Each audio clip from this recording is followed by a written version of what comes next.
Hello, I'm meteorologist Christopher Hale here, and we've been tracking Hurricane Melissa here at the weather farm all Monday evening, and we have the latest information that you need to know as Melissa now has made her turn towards the north and has set her sights for the western part of Jamaica within the next 12 hours. Winds are currently at 175 miles per hour, and that strong intensity is expected to slam into the western part of Jamaica on our Tuesday afternoon. So let's take a look at the latest from Melissa, which is located at 150 miles to the southwest of Kingston, Jamaica. It is moving slightly to the north after moving towards the west most of the day on our Monday, but it has remained stationary Monday evening and is now starting to move to the north. As of the 11 o'clock advisory from the National Hurricane Center, winds were sustained at 175 miles per hour. There were higher gusts up over 190 miles per hour as measured by the aircraft reconnaissance team that has flown several missions this evening through Hurricane Melissa. As I mentioned, movement is now to the north-northeast at 2 miles per hour and is expected to maintain that northerly track and then turn to the northeast as it impacts Jamaica by midday on Tuesday, makes its way to the southeastern part of Cuba late Tuesday night, early Wednesday morning, and impacts the central and southern Bahamas late Wednesday evening. We've now hoisted hurricane warnings for the central and southern Bahamas. Tropical storm warnings have been issued for the Turks and Caicos, as well as the far western parts of Haiti. Wind gusts over 35 to 40 miles per hour can be expected in those areas as Melissa continues to lift off to the north and to the east. And as we get later in the week, Bermuda, you are right in the center of that cone of uncertainty. So keep your guard up. Pay attention to the latest developments with Hurricane Melissa because you could be impacted late Thursday evening before Melissa races off into the North Atlantic and becomes extratropical by the time we get to our weekend. And this is from Radar Omega. This shows that during Monday evening, Melissa continued to make that move towards the west and then kind of paused before about 9-10 o'clock Eastern Time, started to lift towards the north. And that center line is the most direct path that we believe Melissa will take. Right now it is a Category 5, is expected to remain a Category 5 as it makes its way towards Jamaica. And we believe now it could make landfall as a very strong Category 4. There will be wobbles to the left and to the right as it makes its approach, but we're looking at that area as a likely spot for landfall around 10, 11, 12 o'clock Eastern Time on our Tuesday, depending on how quickly Melissa continues to move off to the north and northeast and accelerate as she makes her way towards Jamaica. And our intensity map here shows that Melissa currently a Category 5, and even 12 hours from now, where we expect landfall to occur, most models have Melissa remaining a low-level Category 5 with winds of 157 miles per hour or higher. Some models do weaken it slightly to a Category 4, but after it passes over Jamaica and it makes its way over to Cuba, by the time we get to Tuesday evening, that's when we're going to see continued deterioration in the strength of the storm as it crosses those more mountainous areas of southeastern Cuba, making its way up towards Holguin before re-emerging in the southwest Atlantic and setting its sights on the Bahamas, where we could see either some stabilization or some slight re-intensification before impacting the Bahamas as a Category 2 or Category 3 storm.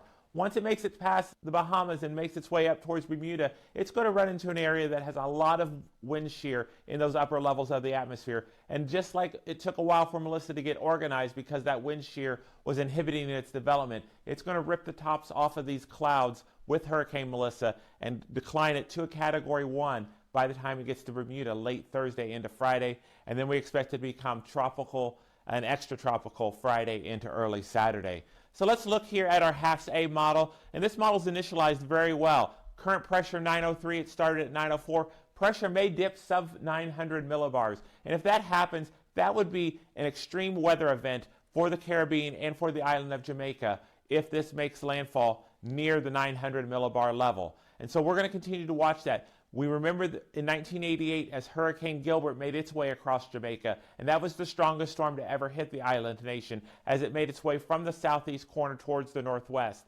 But this one is definitely has the potential to be stronger and more intense than Hurricane Gilbert. So let's look at here, again, as the model initialized here at 904, taking it down sub 900, and then continuing it with that north-northeasterly track.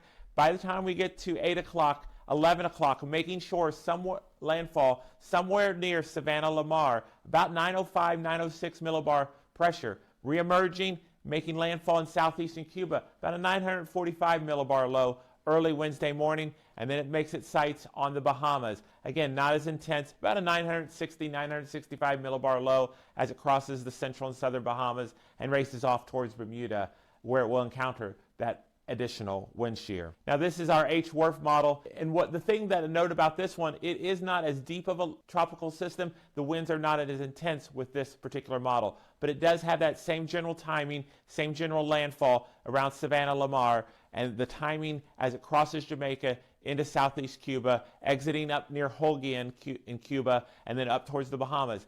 That timing of those two models has really come together over the last 12 to 24 hours. There was a lot of difference in the models initially, but as we've gotten more data, we've been able to see these two models come closer together in their prediction of where Melissa is going to go. And so this is our HAFS model again. We have the wind speeds up in the upper right. 170 knots would be nearly 190, 195 miles per hour winds. And here we go. As it approaches the coast, 160 knots, 175 mile per hour winds are possible with a 905, 906 millibar low. And as it approaches southeast Cuba, winds are still in excess of 110 to 120 miles per hour.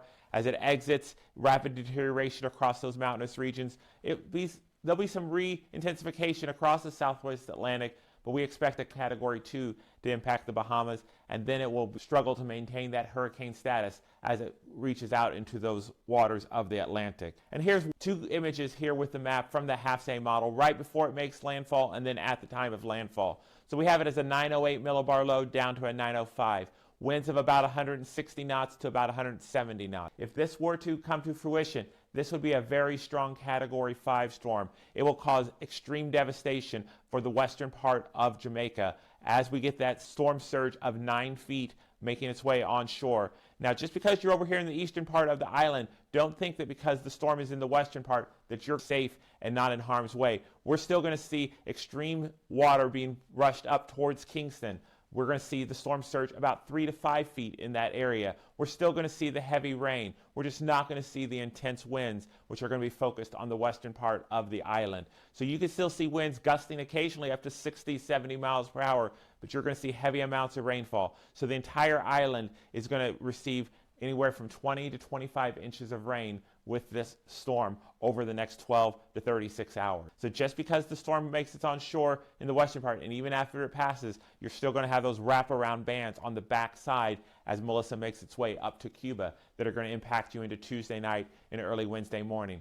And the thing to remember with this storm is it's going to forever change the landscape of western Jamaica. Houses are going to be destroyed, homes, buildings, businesses, churches, schools, hospitals. It's going to take a while for that infrastructure to get rebuilt. Roads are going to be washed away, bridges are going to be washed away, power grids, communication towers, all of that is going to take time to be repaired. And so we're asking you now, if you are in your safe space, to please remain there. Please do not venture out. If you're over here in Kingston in the eastern part of the island, yes, the heaviest part is to your west, but that doesn't mean that you're not going to have that flash flooding. 20 inches of rain, as we saw here in North Carolina in the United States just last year, is going to come flooding down and rushing down streets and rivers at a very fast pace, and it's going to take out everything in its path. So you may not have the wind, but you're going to have the heavy rainfall, the flash flooding, and that's going to cause devastation and destruction as well for the eastern part of Jamaica. So please stay safe. Do not venture out until you're told by your local officials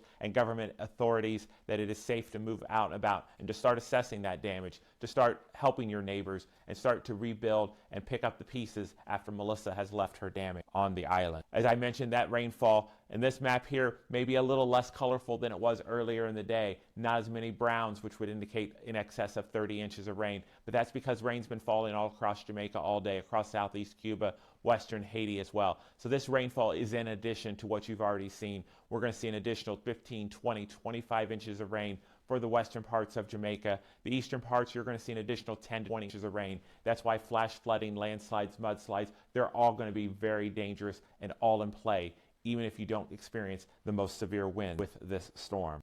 So if you've not done it now is the time to make those final preparations. We are less than 12 hours from the storm. We hope that this coverage that we have brought you leading up to the Hurricane Melissa impacting Jamaica has helped you make the best plans possible for your preparation.